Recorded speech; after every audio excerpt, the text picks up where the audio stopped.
Hey Harmonizers, it's time for another Felix update. Here he's learning to side pass a box for the very first time. And he's pretty willing to do a lot of things, and he's got a great attitude in terms of not like overly spooking at anything or bolting or anything like that away. But I'm going to show you how when he does do this little box here and he knocks it over, he actually ends up knocking his confidence a little bit. And you'll get to kind of see how I work through that a little bit. So here he does side pass the little box. He accidentally steps on it, doesn't do anything, big reaction or anything like that in terms of running away or something like that. But as you can see here, I'm asking him to try side passing it again. And he's like, nope, it tried to bite me last time when I stepped on it, and I really don't want to side pass it anymore. And so I just try to keep him straight. When he moves into my leg, I try to just turn him and bump, bump, bump.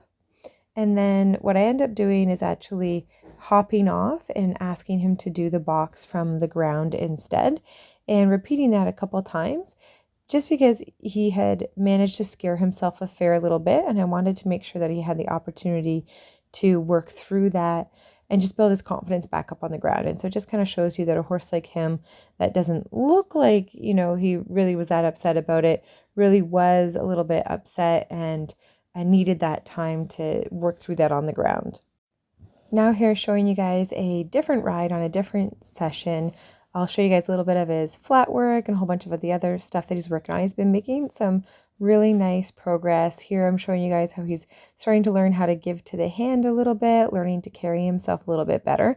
I love his little movement. He's pretty darn cute, but he has a hard time using his body. He doesn't have great balance or athleticism yet, and definitely tends to carry himself like a little bit of an awkward duckling. If I let him, he'll go a little bit hollow and just doesn't really use himself evenly side to side. And that's just a product of not being used to being in work or carrying somebody on his back. And so it's something that they've got to learn how to do.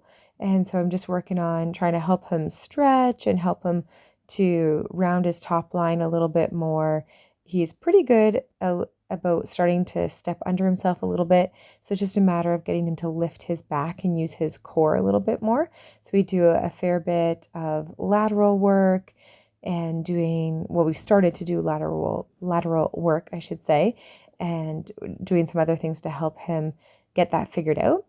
And then I do a fair bit of obstacle training with him because I'm just wanting him to be super quiet. And it's going to be a tough one for me because we'll start using him in the lesson program soonish because he's doing really, really well. And it'll be good for him to have a bit of a job to do some other things. But then I'll also want to keep up with some of his other training and getting him more balanced. He's so much fun and so great with all of these new obstacles like that.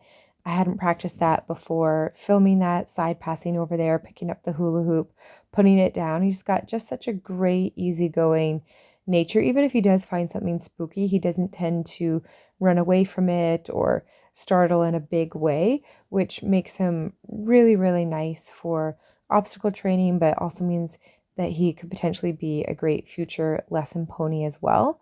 You're doing a little side pass over the pole, which he's doing really, really great at doing those little side passes.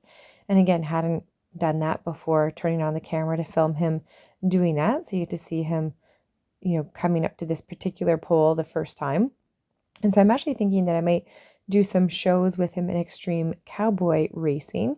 He is 4 years old this year, so he qualifies for the green horse division and he qualifies for the futurity because in extreme cowboy racing, horses can be 3 or 4 years old as opposed to like some reining futurities and other futurities where the horses could be younger or different ages. So I like actually that for extreme cowboy racing that the futurity is still 4-year-olds because it allows the horses more time to grow and fully develop before they're getting into that level of competition. And for him, for Felix, like his body's definitely learning and growing and changing. And so I typically only ride him 2 or 3 times a week.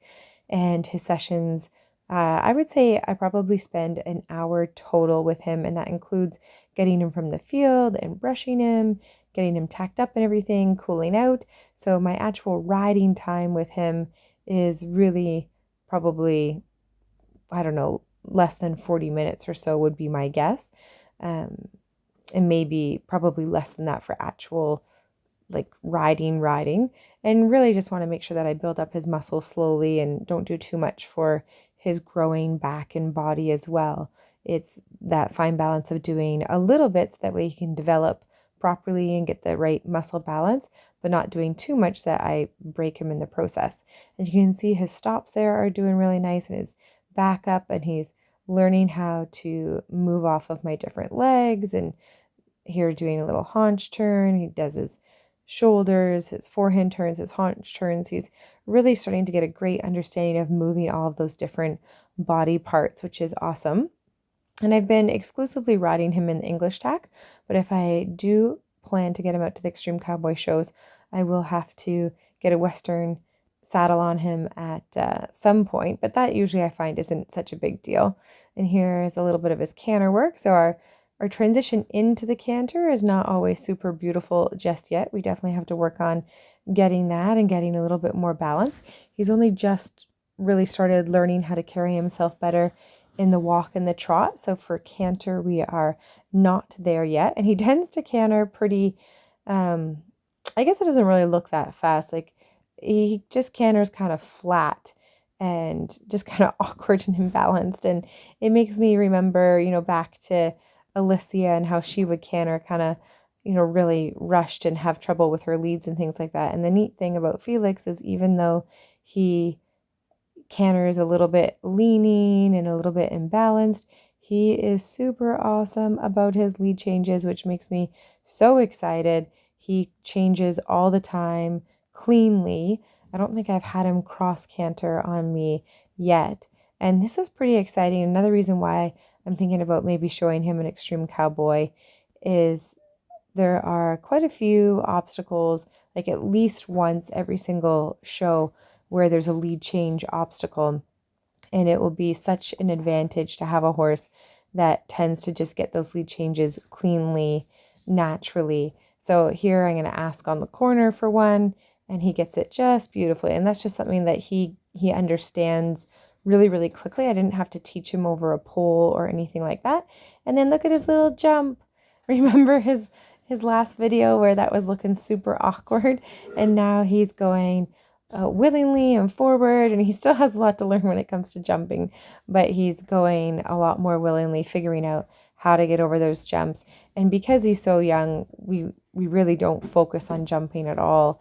It's just a couple little jumps at the end of the ride kind of thing, just to start to teach him his striding and where to go. Definitely nothing too serious. Want to be super careful with his legs and his knees, that we're not doing a lot of hard landings from up high or anything like that. Just a little bit to help him figure out how to go over. You can see the first jump he started off pretty big, and then as he goes around he's realizing, oh, okay, like I don't have to jump so high up the ground. And you can see he gets the clean flying lead change every single time. He usually lands on the right lead and then does a lead change to swap, and they're being confident enough to get the canter takeoff spot there. So that's what I was looking for there, was just getting his confidence up, that he was comfortable to try going from a canter and didn't need to do that trot first. So he's definitely going to earn a cookie for that. That was a lot of canter work for him. But he's learning a lot of different things. I'm really excited about him. Let me know if you think it'd be cool to see him in the Extreme Cowboy ring, or would you rather see him progress into the jumping arena? Maybe he'd be a really cute hunter in the future. But we'll get him going a little bit more, and thanks for watching.